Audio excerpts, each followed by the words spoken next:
नमस्कार साथियों, मैं कुंदन कुमार स्वागत करता हूं भविष्य निर्माण शिक्षण संस्थान के इस ऑनलाइन प्लेटफॉर्म पर। दोस्तों, आज के सेशन में हम देखेंगे कल के दिनों में घटित देश विदेश में राष्ट्रीय व अंतर्राष्ट्रीय खबरें जो आगामी आपके किसी भी परीक्षा के दृष्टिकोण से बेहद ही महत्वपूर्ण है। साथ ही साथ वीडियो के लास्ट में आपसे क्वेश्चन पूछा जाएगा जिसका उत्तर आपको कमेंट सेक्शन में देना रहता है। दोस्तों, कल जो मैंने वीडियो के लास्ट में क्वेश्चन पूछा था कि हाल ही में किन महापुरुषों को भारत रत्न से नवाजा गया है, तो इसका करेक्ट उत्तर हो जाएगा कर्पूरी ठाकुर और लाल कृष्ण आडवाणी।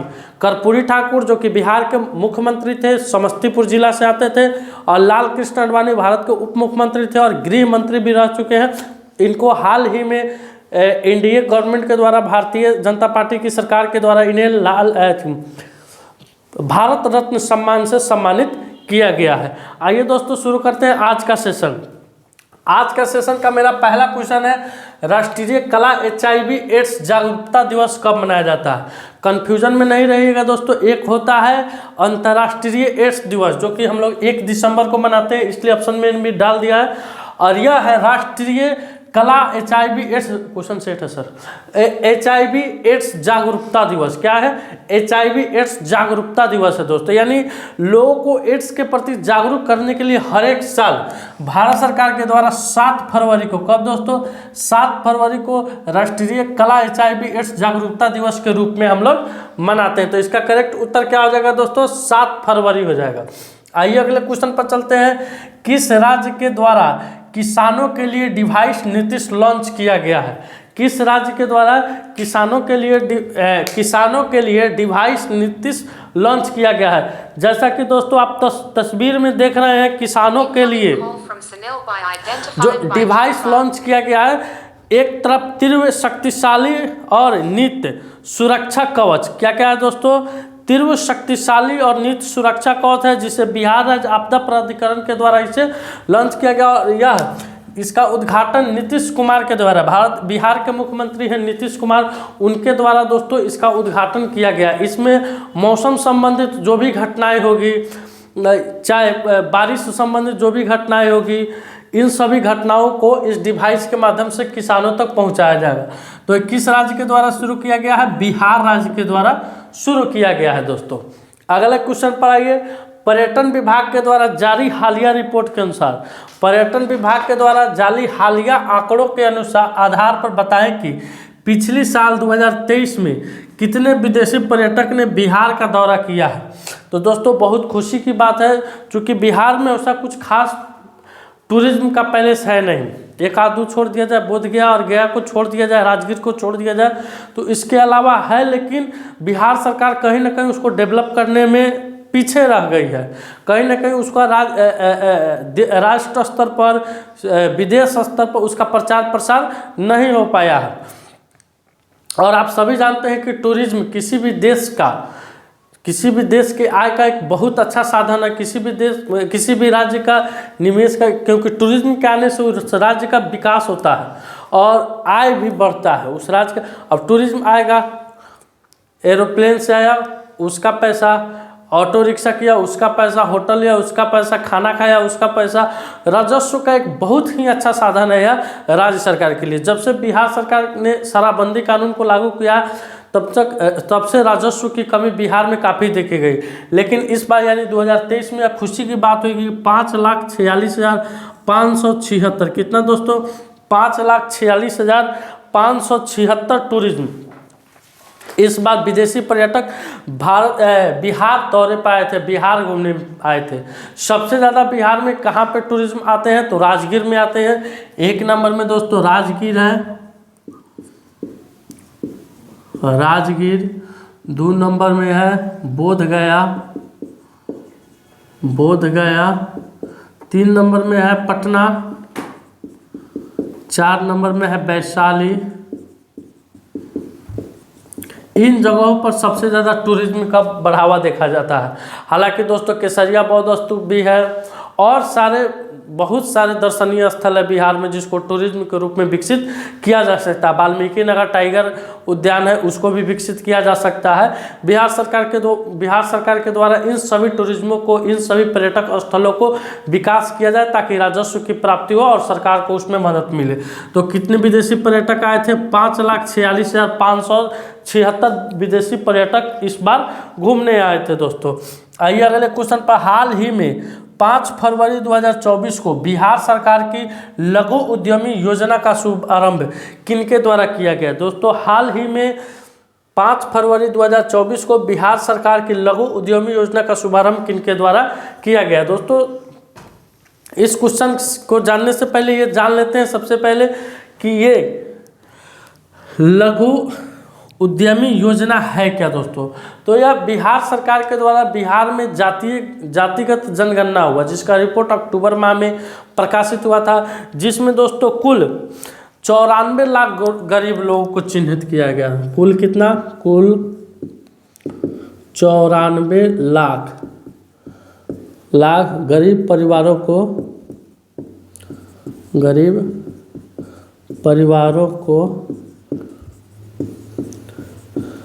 चिन्हित किया गया है। कुल 94 लाख गरीब परिवारों को इसमें क्या किया गया दोस्तों? चिन्हित किया गया। इन गरीब परिवार में से जिनकी आय यानी मासिक आय 6,000 से कम है, उन परिवारों को बिहार सरकार के द्वारा 2-2 लाख रुपया, कोई भी छोटा से छोटा कारोबार शुरू करने के लिए उन्हें 2-2 लाख का मुआवजा दिया जाएगा।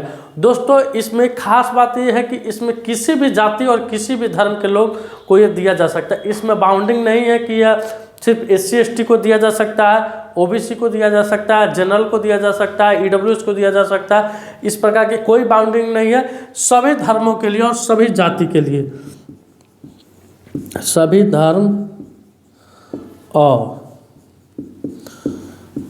सभी जाति के लिए, सभी जाति के लिए मिलेगा कितना? 2-2 लाख रुपये का, 2-2 लाख रुपये का। इसको 3 किस्तों में दिया जाएगा। कितने किस्तों में दिया जाएगा दोस्तों? 3 किस्तों में दिया जाएगा। अब इसका शुभारंभ किनके द्वारा हुआ है? तो नीतीश कुमार के द्वारा। किनके द्वारा हुआ है दोस्तों? नीतीश कुमार जी के द्वारा इनका शुभारंभ हुआ है। आपके ऑप्शन में दोस्तों सम्राट चौधरी और विजय कुमार सिन्हा नजर आ रहे होंगे। तो अब ये लोग वर्तमान में बिहार के क्या है दोस्तों? उप मुख्यमंत्री है। क्या है? उप मुख्यमंत्री। चूँकि नीतीश बाबू खेला कर चुके हैं और खेला कर्म करने के दौरान नीतीश कुमार अभी हाल फिलहाल बिहार के 9वीं बार, कितना? 9वीं बार बिहार राज्य के मुख्यमंत्री पद के रूप में शपथ लिए हैं। और सम्राट चौधरी ये उप मुख्यमंत्री बने हैं और विजय कुमार सिन्हा ये भी उप मुख्यमंत्री बने, यानी बीजेपी के द्वारा 2 डिप्टी CM को नियुक्त किया गया है। अगला है दोस्तों वन लाइनर के रूप में है, IRTC ने रामायण सर्किट पर्यटक ट्रेन शुरू किया है। दोस्तों IRCT के द्वारा नई दिल्ली से सफरगंज स्टेशन से रामायण सर्किट पर्यटक ट्रेन का शुभारंभ किया गया है। दोस्तों ये ट्रेन श्री राम प्रभु राम के जितने भी स्थल है पूरे इंडिया में, यानी श्री राम के अयोध्या हो गया, सीतामढ़ी हो गए, यानी जहाँ जहाँ वो गए हैं उन तीर्थ स्थानों पर यह ट्रेन आपको क्या कराएगा? घुमाएगा। इस ट्रेन का किराया लगभग दोस्तों 94,000 1,20,000 के आसपास में रहता है। इस ट्रेन में आपको हर एक तरह की फैसिलिटी दी जाएगी इंक्लूडिंग उसी भाड़ा के अंतर्गत। यह यात्रा 18 दिनों का होता है। कितने दिनों का होता है दोस्तों? 18 दिनों में आपको रहना, मैंने ट्रेन का किराया, खाना, होटल, सब चीज़ आपको इसी में इंक्लूड रहता है, इसी के फेयर में इंक्लूड रहता है। ये ट्रेन आपको श्री प्रभु राम के जितने भी दर्शन है, प्रभु राम जहाँ जहाँ गए हैं वहाँ आपको ये घुमाएगी। और यह ट्रेन IRTC के द्वारा, किसके द्वारा? IRTC के द्वारा रामायण सर्किट ट्रेन पर्यटन को शुरू किया गया है दोस्तों आप इसका स्क्रीनशॉट ले सकते हैं। आइए दोस्तों अगले क्वेश्चन पर। हाल ही में कहाँ दिव्य कला मेला 2024 का उद्घाटन हुआ है? दोस्तों दिव्य कला मेला यानी ये दिव्यांगजनों का मेला होता है दोस्तों। इससे पहले ये गोवा में हुआ था, यानी 2023 में कहाँ हुआ था? गोवा में मनाया गया था दोस्तों। और अब की बार यह कहाँ हो रहा है? तो अब की बार इसे पूर्वोत्तर के क्षेत्र में मनाया जा रहा है। कहाँ? पूर्वोत्तर के क्षेत्र में अगरतला में। कहाँ दोस्तों? अगरतला में मनाया जा रहा है। इस मेला का क्या खासियत है दोस्तों? जरा इस पर हम लोग चर्चा करते हैं। तो दोस्तों इस मेला की यही खासियत है कि इसमें दिव्यांगजनों के द्वारा दिव्यांगजन के द्वारा जो भी कलाकारी होता है, जैसे दिव्यांगजन जो भी चीज़ बनाते हैं उसमें इस मेला में जाकर उसको वह बेच सकते हैं, स्टॉल लगा के बेच सकते हैं। तो इसीलिए इसे दिव्य कला मेला का नाम दिया जाता है। क्या नाम दिया जाता है? दिव्य कला मेला 2024 कहाँ हो रहा है? अगरतला में। 2023 का कहाँ हुआ था दोस्तों? तो गोवा में हुआ था। 2023 का गोवा में हुआ था। आइए अगले क्वेश्चन पर चलते हैं। भारत किस देश की सीमा पर पूरी तरह से बाड़ लगाएगी और मुक्त आवाजाही व्यवस्था को समाप्त करेगी? भारत किस देश की सीमा पर पूरी तरह से क्या लगाएगी? बाड़ लगाएगी, यानी दोस्तों इस तरह से जो जाली होता है ना, उस टाइप का बाड़ लगाएगी। और जो मुक्त आवाजाही है, यानी इस देश के लोग उस देश में आसानी से चल जाते हैं और उस देश के लोग इस देश में आसानी से चल जाते हैं, उस मुक्त आवाजाही सेवा पर क्या लगाएगी? रोक लगाएगी। क्या लगाएगी दोस्तों? रोक लगाएगी। तो भारत अभी म्यांमार के साथ, किस देश के साथ? म्यांमार की सीमा खुली हुई सीमा है। हालांकि नेपाल की भी सीमा खुली हुई है, भूटान की भी सीमा खुली हुई है। तो इस सब पर एसएसबी का तैनाती रहता है। किसका तैनाती रहता है दोस्तों? एसएसबी का तैनाती रहता है। यहाँ भी एसएसबी का ही रहता है और यहाँ भी एसएसबी का रहता है। तो दोस्तों इसके साथ खुला सीमा है, इसके साथ खुला सीमा और इसके साथ भी खुला सीमा है। तो खुफिया विभाग के द्वारा, खुफिया इनपुट के द्वारा भारत अब म्यांमार की सीमा, जो भी राज्य लगा रही है म्यांमार से सीमा, उन सभी सीमाओं पर क्या लगाएगी? बाड़ लगाएगी। और जो आवाजाही है, जैसे म्यांमार के सीमा से, ये भारत का सीमा हो गया, म्यांमार का सीमा हो गया, तो इधर से जो भारतीय लोग हैं इसके अंदर 16 किलोमीटर तक जा सकते हैं। इधर से जो म्यांमार के लोग हैं इसके अंदर 16 किलोमीटर तक ये बाड़ लगाने पर भी आ जा सकते हैं दोस्तों। मात्र 16 किलोमीटर से आगे ये नहीं बढ़ सकते हैं और 16 किलोमीटर से आगे ये नहीं बढ़ सकते हैं दोस्तों। तो अब जानते हैं कि म्यांमार से, भारत म्यांमार से कुल कितने किलोमीटर सीमा लगाती है? तो 1643 किलोमीटर। कितना किलोमीटर लगाती है दोस्तों? तो 1643 किलोमीटर सीमा लगाती है। और नेपाल से कितना सीमा लगाती है दोस्तों? तो 1751। नेपाल से 1751 किलोमीटर की सीमा लगाती है। भूटान से कितना लगाती है? तो सबसे कम भूटान से लगाती है 699। पूर्वोत्तर में सबसे कम भूटान से लगता है दोस्तों। और सबसे अधिक बांग्लादेश से, 4096। बांग्लादेश से कितना? 4096 किलोमीटर सीमा साझा करती है बांग्लादेश के साथ। आइए अगले क्वेश्चन पर चलते हैं। यातायात सूचकांक में, किसमें दोस्तों? यातायात सूचकांक रैंकिंग 2023 में दुनिया का सबसे भीड़ भाड़ वाला शहर कौन है? तो दोस्तों अभी यातायात सूचकांक 2024 का एक सर्वे आया जिसमें दुनिया का सबसे भीड़ भाड़ वाला जगह लंदन है। कौन है दोस्तों? यानी भीड़ भाड़ कहिए, ट्रैफिक कहिए, सबसे भीड़ भाड़ वाला जगह कौन है? लंदन है। इसमें बेंगलुरु भी शामिल है और पुणे भी शामिल है। तो इन दो शहरों को कितना रैंक मिला है? तो इसको 7 रैंक मिला है और इसको 8 रैंक मिला है। ये 7वें स्थान पर, ये 8वें स्थान पर, क्रम से ये दूसरे स्थान पर है और तीसरे स्थान पर। पहले स्थान पर आपका लंदन हो गया, दूसरे पर डबलिन हो गया, तीसरे पर टोरंटो हो गया और 7वें पर बेंगलोर और 8वें पर अपना पुणे हो गया। आइए अगले क्वेश्चन पर चलते हैं। किस देश के द्वारा सुपर 30 के संस्थापक आनंद कुमार को गोल्डन वीज़ा दिया गया है? तो दोस्तों अभी हाल ही में यूएई के द्वारा, किसके द्वारा? संयुक्त अरब अमीरात के द्वारा सुपर 30 जो कि पटना में चलता है, जिसके संस्थापक आनंद कुमार है। कौन है दोस्तों? आनंद कुमार है। इनको यूएई के द्वारा गोल्डन वीज़ा दिया गया है और यह शाहरुख खान और संजय दत्त, इसके पहले यूएई के द्वारा शाहरुख खान को, किसको दोस्तों? शाहरुख खान को और संजय दत्त को गोल्डन वीज़ा दिया गया। अब इस नंबर में कौन जुड़ गए हैं? तो आनंद कुमार,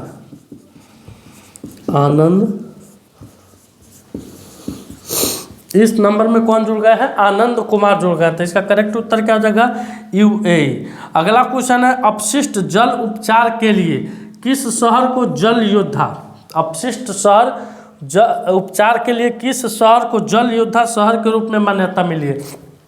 तो जितने भी दोस्तों अपशिष्ट जल हैं उसका फिर से उपचार करके, यानी उसको फर्टिलाइज करके फिर से उसको उपयोग में लाने के लिए नोएडा को, किस शहर को, नोएडा शहर को मान्यता मिली है। आप तस्वीर के माध्यम से देख रहे हैं कि किस तरह से अपशिष्ट जल को दोस्तों फिल्ट्राइज किया जा रहा है और फिल्ट्राइज करके उसको पुनः पूर्ति योग्य में लाया जा रहा है। तो इसका करेक्ट उत्तर क्या हो जाएगा दोस्तों, नोएडा हो जाएगा। दोस्तों आप इसका स्क्रीनशॉट ले सकते हैं। दोस्तों आज का जो सवाल है, हाल ही में यूपी के किस जिले में ग्रामीण मधुमेह निवारण अभियान आयोजित किया गया है? वाराणसी, गोरखपुर, बरेली और लखनऊ। दोस्तों इसका करेक्ट उत्तर आपको कमेंट सेक्शन में जाकर देना है। दोस्तों आज का सेशन मेरा यहीं समाप्त हुआ। अगर यह वीडियो आपको अच्छा लगे तो वीडियो को लाइक कीजिएगा, शेयर कीजिएगा और चैनल पर नए हैं तो चैनल को सब्सक्राइब कीजिएगा। मिलते हैं आपसे अगले वीडियो में, तब तक के लिए धन्यवाद। भारत माता की जय।